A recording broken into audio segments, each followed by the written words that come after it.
As we enter the season finale, Grogu is still in Moff Gideon's clutches, but Mando has their coordinates. How will this season end? Will it bring surprises? And will those be happy ones or shockers? Hi there, it's Micha. Join me again and we will see.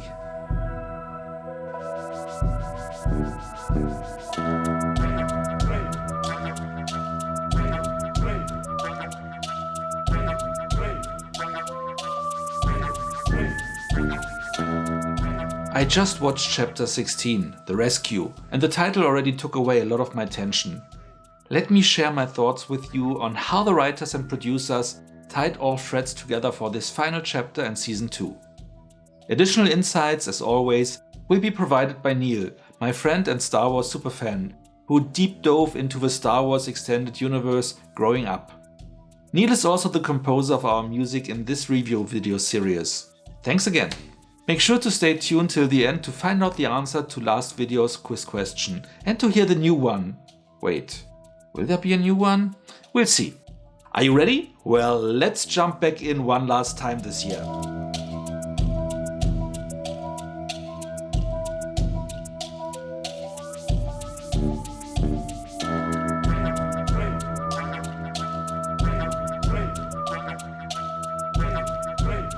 The finale begins with an Imperial shuttle transporting Dr. Pershing being attacked by Slave One, with Boba using an ion cannon to stop all electronics in the ship, allowing Din and Cara to board the vehicle. One of the pilots is willing to fight for his cause, grabbing Pershing, but teasing Cara about her destroyed home planet just earns him a blaster shot to the face. On another planet, we then see Din and Boba walk into a bar where Bo-Katan and her friend Koska Reeves are having a drink. Din's undefined ask for help just garners them a condescending comment that bounty hunting is beneath most Mandalorians. There's also a clear hostility against Boba, who is just a clone of his father, though an exact one, and therefore not worth wearing the Beskar armor. Mentioning that Moff Gideon took the child raises Bo's interest, but not enough to further engage. Until Mando mentions they already have his coordinates. Only interested in her own cause, she states, "So you can bring me to him?" Mando even makes it worth her while, saying she can keep the cruiser and all weapons to retake Mandalore. She also makes it clear that she wants the Darksaber, and again demanding everything Din already offered her. He agrees without hesitation, stating the child is his only priority. Back on Slave One, they forged their plan, with Pershing freely offering correct and helpful intel. Though there are only few stormtroopers on board, they have a platoon of dark troopers that need a few minutes to boot up. They plan to fake an attack on Pershing's shuttle, crashing it on the shuttle bay and storming through the ship towards the bridge, while Mando sneaks out and closes off the deck where the dark troopers are located on his way to Grogu's holding cell, rescuing him. The plan almost exactly plays out that way, except for one dark trooper making it through the door of his storage deck before Mando arrives. While he has an epic fight with that monster of a machine, only saving his skin using the pure Beskar spear before having the rest of the platoon being sucked into space, the team had a nice firefight and took the bridge. However, there is no Gideon on the bridge, as he waits for Din in Grogu's cell, swinging the Darksaber over the child's head, while again bragging about owning the weapon that guarantees the Mandalorian throne, something that, to his surprise, Mando is not at all interested in. As Din only wants the kid, and Gideon says he only wanted some blood, that he already took, Mando is offered to take Grogu if he just leaves. Which turned out to be a trick, of course, and Gideon attacks with the Darksaber as Din picks up the child. But the Darksaber can't penetrate pure Beskar, so a fight ensues, which was won quicker than expected by the Mandalorian. Taking off Grogu's shackles, he brings him and the now bound Moff to the bridge, to Bo-Katan's shock holding the saber, as it can only be won by defeating the bearer, which is now Din Djarin. While Gideon teases Bo-Katan to now have to kill Mando, while Mando offers the saber and concede defeat, the Dark Troopers out in space make their way back to the ship, starting to pounce their way into the bridge. Again, the Moff teases them to give up, as after a valiant fight only he and the child will make it out alive. When a single X-Wing fighter arrives, and Grogu apparently feeling a presence, looking optimistic for the first time in this episode. While a hooded figure slashes their way with a lightsaber through the army of hostile droids, Din notices how a curious child watches their every move on the video screen. Knowing he lost the fight, Gideon tries to kill the kid and himself, but is stopped by Din and Cara, respectively. As the Jedi reaches the bridge, no one else except Mando relaxes, as the Jedi are the ancient enemies of the Mandalorians, and the rest is taken aback by the stranger's power. However, Din right away opens the door, welcoming our old friend Luke Skywalker. Luke recognizes the bond between Mando and Grogu, but points out that he needs training to master his abilities. Only then will he be safe.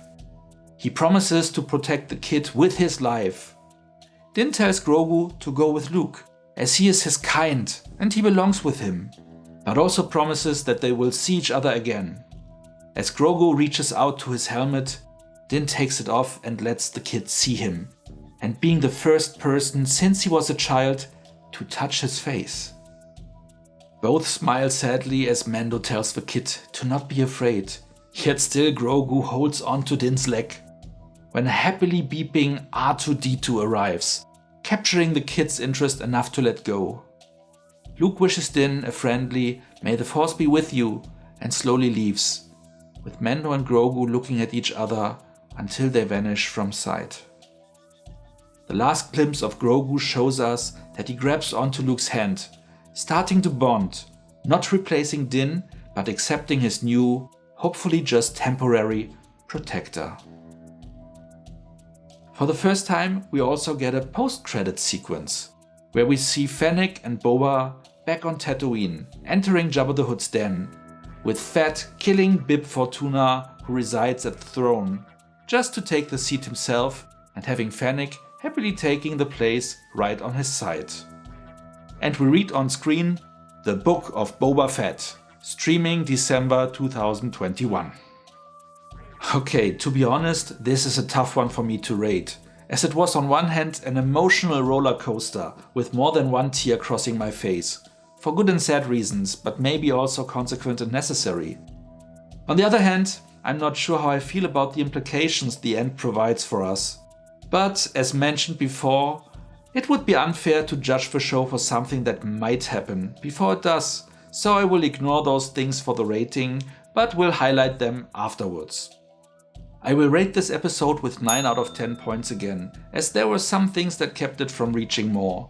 And though it might be the right thing to rip Grogu away from Din for now, the shock about it also plays into the score.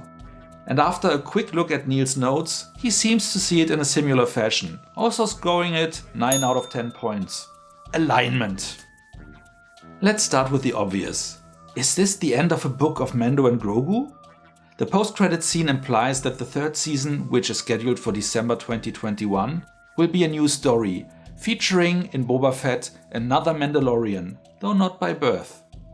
While I wrote my notes for this video, an update on StarWars.com just revealed a new logo for the show around Boba Fett, along with a statement clarifying that it will be a separate entity, not Season 3 of The Mandalorian. That at least quenches my worries that the rumors around Pedro Pascal and the studio not getting along may be true, and that they may want to get rid of him by focusing on Boba. Nevertheless, the future of Season 3 is unclear after the writers divided Grogu's and Din's path, breaking our hearts. I'm still not sure how I feel about that. Was there a way Din could have joined Luke and helped with the training? Or would his bond be a distraction, as Ahsoka Tano said? A bond seems to be a good thing though, as you need to trust your teacher, and obviously Grogu already started to build a bond with Luke, telling us that the kid will be okay, but hopefully just representing the master and Padawan bond, not replacing Din as a father figure. Luke even referred to Grogu needing Din's permission to leave, like a parent does. Will he be allowed to visit? Unlikely, as he doesn't know where they went. I'm not sure anymore, but hope that this is just a temporary break, that they plan on focusing Season 4 on Din and Grogu again. But is it likely that after years of training Grogu received at the temple, now only 1 year will suffice to end his training? Seems unlikely. But is Disney willing to let Grogu, the cute and cuddly merchandise machine, their golden goose, vanish for several years? Will there be a time jump and we see the two reunited afterwards? I can't see Disney doing a show focusing on young Luke and Grogu, as the digitally de-aged Luke doesn't look that convincing. I would have preferred Mark Hamill in makeup instead of motion capture CGI. He even looked younger as in Return of the Jedi, and especially fake when he was talking. So a whole show that way would be tough, and an animated show would not capture Grogu's cuteness. So also no way. Maybe they plan to do a show with Mark Hamill aged, playing shortly before Episode 7, The Force Awakens, where he still trains him. I would love that for Mark, but hate it for Mando. So many uncertainties. However, everyone throughout the episode referred to the bond between Din and the kid, even Gideon. So I think that this is not the end of a line, especially after Din showed his face and made a promise, making sure the kid will recognize him when he fulfills it. Or at least that's my hope. So much for now regarding this, to me most important topic in this review, their relationship. Talking of Gideon, he also said that Grogu holds the power to bring back order to the galaxy and tries to kill him. Is this a reference that his blood will create the one that will bring order by creating an enhanced villain, likely the rise of Snoke? Or will Grogu do so on the other side, the light side? Or did he refer to both, as he seems to know a lot he shouldn't? Only time will tell. What will happen with Din in Season 3 though, as he now holds the Darksaber? Will Bo-Katan, who is rumored to have a larger role in Rangers of the New Republic, stay on and act as an enemy or as an ally? Or will she really switch shows? The saber represents the Mandalorian story. Without it, any contender to the throne is just a pretender. Will this be the center next season? And will it be Mando who tries to free his world? Or will he find a way to hand over the saber to Bo-Katan? And while we're at it, why could Sabine Wren hand over the saber to Bo-Katan without an issue in one of the animated shows? Why is that no option now? And is Bo-Katan in these shows also a bit of a self-involved condescending asshole that then isn't even worth her money? I mean, in this episode it was Cara and Fennec kicking ass, and the action was only rememberable due to them, while the two Mandalorians underwhelmed again, as in The Heiress. I guess I will have to watch those animated shows soon to find out more. And what about Boba? Is he really a bad guy now? A gangster boss? Is he someone who honors his word if given, but still evil? Or is there more at play? Does he want to reform the underworld, or just rule it? And was this small preview something that will have happened when we see him next and Bib Fortuna is dead? Or was that just a teaser of things to come, showing what the plan is? We have to wait and see. It can be great or suck, which is currently unlikely. But that being said, let's hope the overall quality doesn't suffer if all the recently announced new shows are being produced. It seems like a lot, so fingers crossed. By the way, as there are so many open questions and possibilities for the show and the extended universe on Disney+, which will grow with new rumors and details and our heads spinning in full force, we plan to do a theories video soon, where Neal and I dive deeper into what we think could happen, and what hints are hidden in the storyline that offer tie-ins with stories in other media, like Star Wars novels and comics. Let me close this part with some random observations. First, they nicely switched out the music in this episode, both in the title sequence and during the end credits, where they choose not to show any concept art drawings this time. Second, the recap at the start was misquoting Mando's speech, where in the last episode he said, "He means more to me than you will ever know," while this time he used the weaker "it" to refer to the kid, reducing the strength, likely to make it more in line with Gideon's original monologue, but I didn't like that change back. Third, while I didn't notice it that strongly in Chapter 11, The Heiress, Mercedes Varnado really overacts a lot, as if she was standing in the wrestling ring. It's her first role, granted, but maybe she should take an acting lesson in the downtime. And last not least, if Luke can hack his way through a platoon of Dark Troopers with his lightsaber, why didn't they plan to use the Darksaber, supposedly even stronger, against them? Would they really have died, as predicted by Gideon, if Luke hadn't shown? Or would they have remembered the saber? Okay, that was me. Let's check out what Neal noticed this week. He liked Fennec and Kara's action sequences. As he also only mentions them, the Mandalorians seem to have underwhelmed him as well. He enjoyed Din beating Moff Gideon and unknowingly becoming the leader of Mandalore, and later taking off his helmet and showing his face to Grogu. He also liked Luke Skywalker's character showing up in style, shining the light on Jedi abilities that they truly deserve. On the con side, he also was not convinced by Mercedes Justine Kestner Vernado's, aka Sasha Banks' acting performance, calling it low caliber overacting. And he thought the knob from the Razor Crest's lever that Din picked up from the rack and pocketed should have had an appearance in this finale, like holding it up at the last moment with Grogu taking it from afar. A missed opportunity. Okay, now it's time for...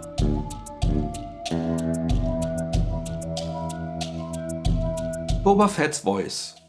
On meeting Boba Fett, Bo-Katan and her sidekick instantly recognize his voice and refer to his father as a donor. The reason for that is that Boba is an exact or unaltered clone of Jango Fett.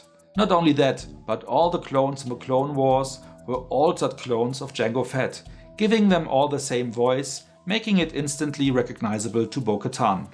Jabba's Palace. At the end of this episode, we see Fennec and Boba entering Jabba's palace. The last time we saw Jabba the Hutt's palace was in episode 6, Return of a Jedi, before Jabba and his gang leave on the sail barge to feed the rebels, Han, Luke and Chewbacca, to the Sarlacc. This does not go as planned, and instead Boba is sent flying into the Sarlacc to be slowly digested for 1,000 years. Bib Fortuna. In this episode we see Bib Fortuna, who we all assume to be dead. The last time we saw Bib, he was on board Jabba's sail barge right before it exploded. From this episode we see that he escaped and has since taken Jabba's former position of crime lord. Bib appears to have put on some additional weight, suggesting that he has been eating very well since Jabba's demise.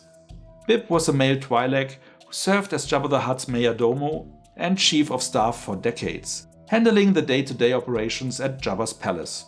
Twi'lek dancer. In Jabba's palace we see a blue Twi'lek dancer chained up to the throne.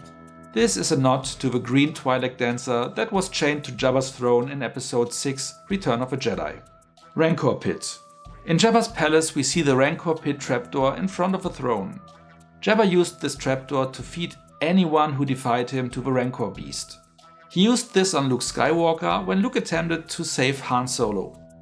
Rancors are large reptilian carnivores and are native to the planet of Dathomir, home of Darth Maul. They are approximately 5 meters in height, with long arms, claws, powerful jaws and armored hides that can even withstand blaster fire. However, the Rancor was killed by Luke and it appears that he was not been replaced by Bib Fortuna. Jabba's Rancor, Patiza, was formerly a pet of Bib Fortuna before he gifted him to Jabba as a birthday present. R2-D2. One of the most recognizable droids in the Star Wars universe is R2-D2, who makes an appearance at the end of this episode. R2 has made appearances in almost every Star Wars movie and series to date. In this episode, R2 is clearly excited on seeing Grogu, which suggests that he may recognize him from his days in the Jedi Temple with Anakin Skywalker. So much for the Easter eggs. How did you like this episode? Was it heartbreaking for you as well? Or would you be fine with this being the end of Din and Grogu's joint journey? Let us know in the comments. And here's the answer to the quiz question from last episode. Valen Hess, the Imperial officer, looked familiar, right? In which extremely successful Prime Cable show have you seen the actor playing a major antagonist? Richard Brake played the Night King in his first few appearances in Game of Thrones. Now to this week's question, but let's make it an open one. How do you think Din's next chapter will look like? And who from the previous seasons will return for more? Let us know in the comments. That's it. As always, if you enjoyed this video, please like it and feel free to share it with your friends.